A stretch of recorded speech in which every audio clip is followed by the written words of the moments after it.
Ils ont fait rêver le peuple béninois jusqu'à la fin, mais sont tombés les armes à la main face aux Lions de la Teranga ce soir. Il faudra tout simplement retenir la bravoure et le parcours exceptionnel du 11 national. Chapeau bas, messieurs. Mesdames, messieurs, bonsoir et bienvenue. Voici les principaux titres de votre journal.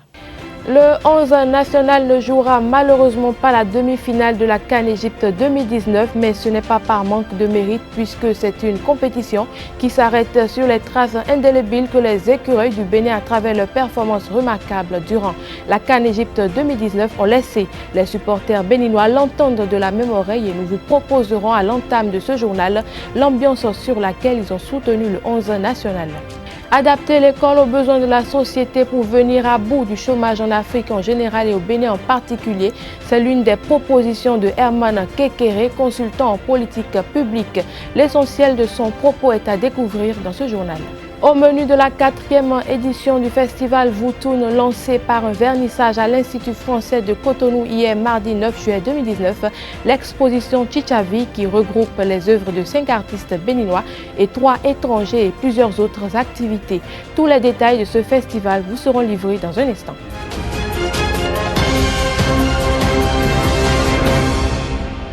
Je l'annonçais en titre, les écureuils du Bénin ont perdu face aux Lions de la Teranga du Sénégal et ce n'est pas faute d'avoir tenté le nécessaire pour arracher leur billet pour la demi-finale de la CAN. Les supporters béninois, tout de même fiers de leur performance, ont de leur côté soutenu avec ardeur leur équipe jusqu'à la fin du match et de la compétition donc pour les écureuils du Bénin. Nous vous proposons de suivre à chaud l'ambiance générale qui a prévalu chez Martin Adjagodo qui était le président de la Fédération de football lors de la première qualification des écureuils du Bénin à la Coupe d'Afrique des Nations. Images et son. Les Lions du Sénégal qui vont entraîner rougir un peu plus que ceux de la classe et qui ont été domptés en huitième de finale par des étonnants écureuils. Voici à présent l'hymne national du Bénin, l'Homme Rouben.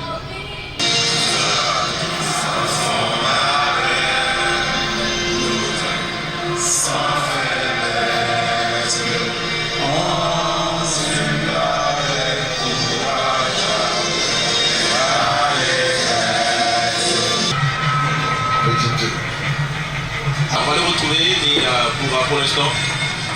C'était la tentative de les séries. Merci la régie, merci. Merci. Et on va voir justement s'ils sont capables de. Chose qui est intervenue tout de même si c'était une action pour fermer la porte, c'est comme il a été touché. Il y avait un petit d'inquiétude. La faute, elle est, me semble-t-il, réelle. Pourquoi le jaune? Aucune faute. Pourquoi le jaune? Parce qu'il enchaîne par un tir. Parce qu'il enchaîne par un tir. Non, il n'y avait aucune faute. Il a touché le ballon d'abord. Il est complètement par terre. Il a joué que le ballon d'abord. Et il n'a joué que le ballon. Il n'a joué que le ballon. Le second pied qui est par terre. Oui.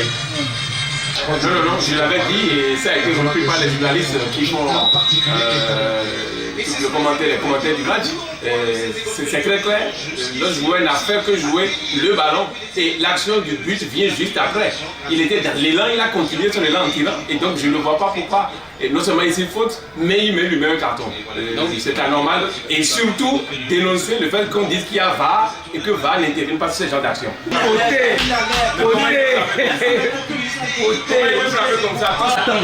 Et ajuster le gardien. Un grand pont sur Koulibaly, s'il vous plaît. Il est tout seul. Il garde toujours. C'est moins qu'on puisse dire. Un but à 0 grâce à Idrissa Ganagay. Un but inscrit dans les 20 dernières minutes de ce match. Les Sénégalais sont en demi-finale pour la toute première fois depuis 2006 et ne sont plus qu'à 2 matchs de leur premier titre continental. Je suis touché parce que il n'y a pas beaucoup de buts sur le terrain, mais le seul but, il y a un but. Mais c'est eux qui l'ont pris. À la fin, là, ils doivent mettre un but. Qu'on arrive à l'égalité. Nous disons le plus loin possible. Là, nous sommes arrêtés au quart. Ça veut dire que nous devons rentrer. Mais, qui plaît à Dieu, ils feront mieux plus tard. C'est la seule chose que je peux leur souhaiter. La question du chômage est au cœur des préoccupations sociales, économiques et politiques en Afrique. Les différentes écoles économiques divergent sur l'explication du phénomène et plus encore sur son traitement. S'agit-il de fondements économiques, sociaux, notamment de la formation ou des politiques étatiques? Pour Emman Kekere, consultant en politique publique, l'une des principales issues pour la résolution de la problématique liée au chômage, c'est d'adapter l'école aux besoins de la société. Pour plus d'explications, je vous invite à suivre Emman Kekere lors de l'une de ses conférences publiques. Il est au micro d'Abdelkader Achero. Des gens qui sont formés pour conduire des fusées alors que vous n'avez même pas d'hélicoptère, ils ne vont pas travailler, ils ne sont pas des chômeurs. Pour moi, ils ne sont pas des chômeurs. Parce qu'ils ont été formés à un métier. Seulement qu'ils sont quelque part, ils ne peuvent pas exercer le métier. Ça n'est pas plus compliqué que ça. Donc, s'il faut régler le problème du chômage, ce n'est pas en faisant des forats, des séminaires, des ateliers. Non, ça ne donnera rien. Ça va juste permettre à une petite économie de ceux qui louent les salles de conférence, les services traiteurs. Voilà. Mais ça ne peut pas régler le problème du chômage. La seule solution, selon moi, c'est l'école. Adapter l'école aux besoins de la société. Autrement dit, je partirai d'un exemple. Autant que nous sommes ici, si nous voulons un jour faire le commerce, qu'est-ce que nos mamans font quand elles veulent faire le commerce? Ah, il y a les motos Djanana qui marchent. Ok, je vais acheter les motos Djanana, je les mets sur le marché, je vends. Si je vais acheter des patins pour skier, je ne vais pas vendre. Par conséquent, si la formation, si le produit que j'achète, c'est-à-dire la formation que j'achète, en réalité on achète la formation.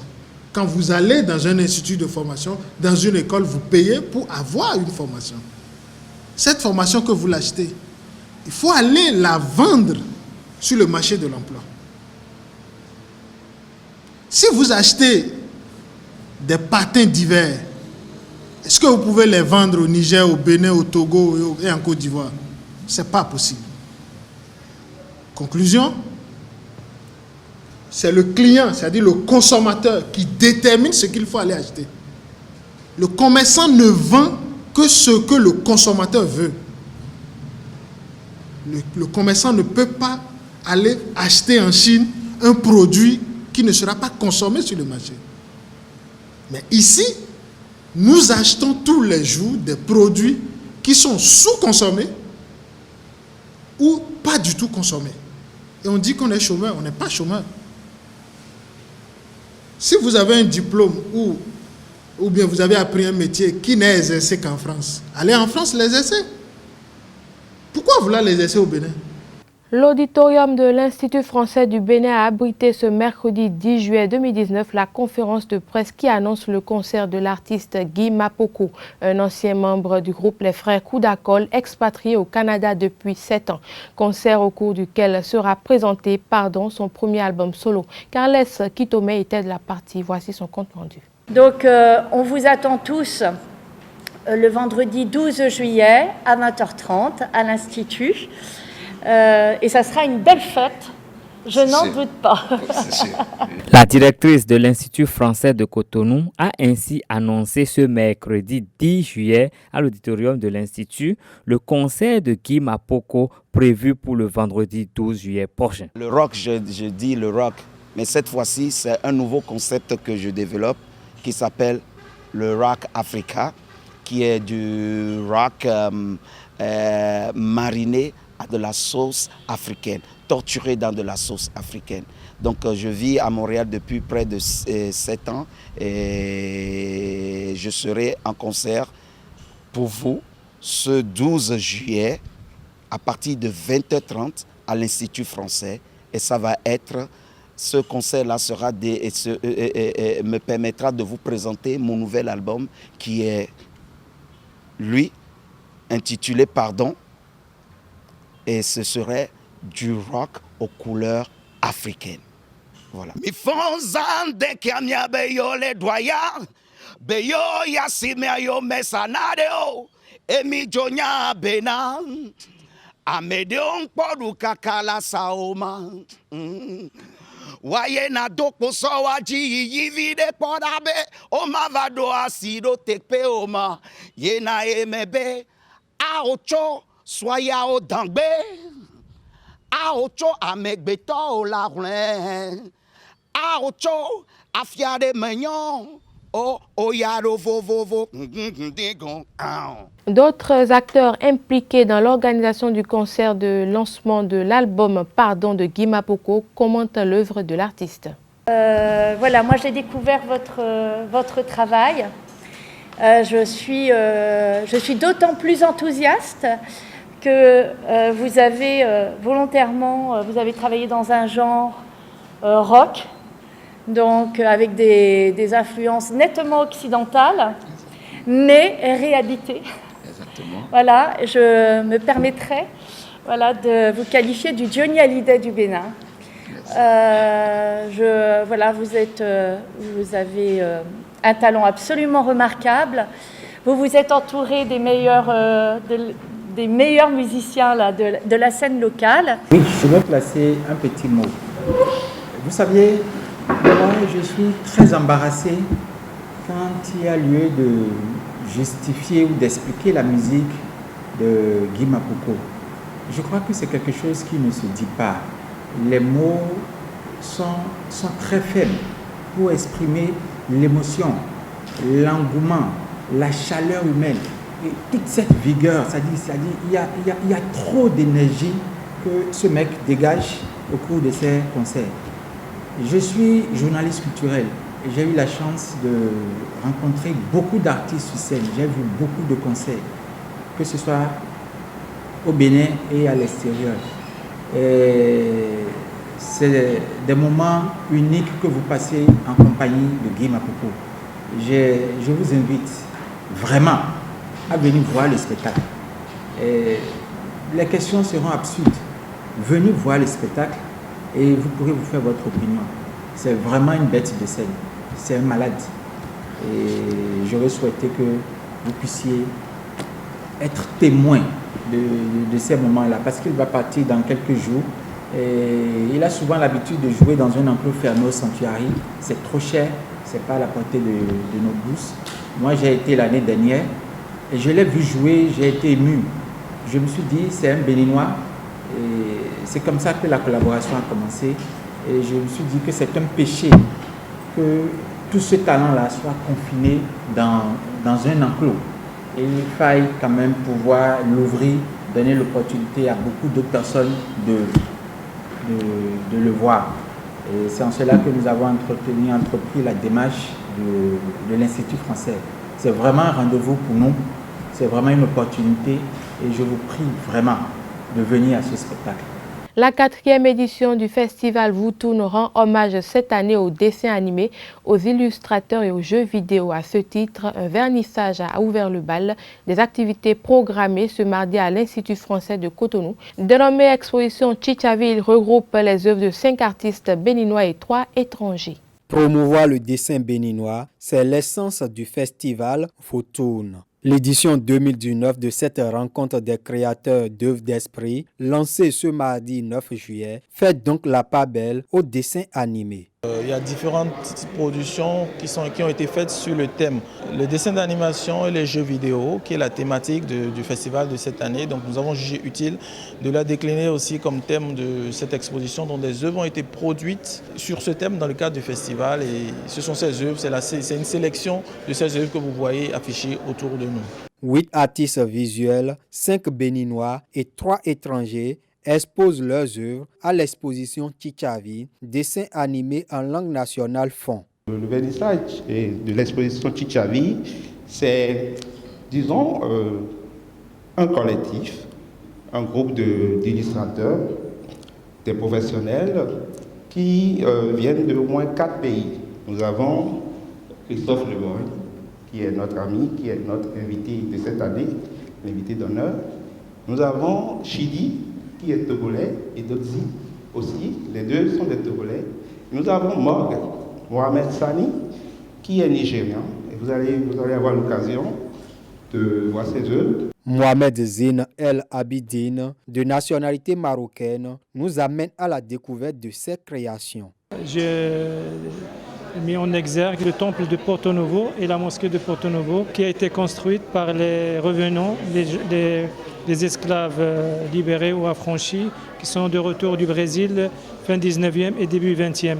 C'est une porte l'une des portes de la mosquée là, d'accord? Donc c'est le même style, c'est avec le même thème, mais bien sûr en rapprochant l'image. Ici c'est vu de loin, ici c'est vu de très près. Donc c'est un travail de détail et de précision. Voilà, il s'agit ici d'un style d'illustration et de dessin en encre de Chine que j'ai réalisé au niveau du Bénin depuis que je suis là en 2017. 2 autres expositions, dont une itinérante, sont prévues à la fête du dessin au pays du Vaudon cette année. Et puis avant de refermer ce journal, hormis les expositions, plusieurs autres activités sont au menu de la 4e édition du festival Voutoun. Plus de détails avec Cédric Quenom, membre du comité d'organisation. Nous sommes actuellement au vernissage de l'exposition Chichavi, qui est l'une des expositions des 3 expositions prévues pour la 4e édition du festival Voutoun. Alors, nous avons commencé le festival déjà depuis hier, lundi 8 juillet 2019, avec l'atelier de dessin aux enfants de 5 à 13 ans qui se déroule ici à l'Institut français également. Et nous allons poursuivre les 19, 20, 21 juillet à la place des Martyrs. Et vous allez voir des jeux vidéo sur la place des Martyrs, vous allez voir du dessin, vous allez voir des portraitistes, forcément des caricaturistes et beaucoup de sensibilité autour du dessin. Je ne vais pas spoiler le programme, mais il y a beaucoup de trucs intéressants comme le concert dessin, les expositions, les conférences, surtout les conférences qui sont animées par ces gens dont je viens de parler, ces éminents profils de dessinateurs. Si vous aimez tout ce qui est animation, venez sur le festival, vous saurez comment c'est conçu. Si vous avez des questions, si vous voulez faire carré dans le dessin, dans le monde du dessin, c'est sur le festival Voutoun qu'il faut venir, prendre des renseignements, découvrir les acteurs du dessin au Bénin et venir d'ailleurs. Mesdames, Messieurs, c'est la fin de cette édition. Merci à toute l'équipe de préparation et de réalisation de ce journal. Merci à vous également pour votre fidélité. Agréable soirée à chacun et à tous.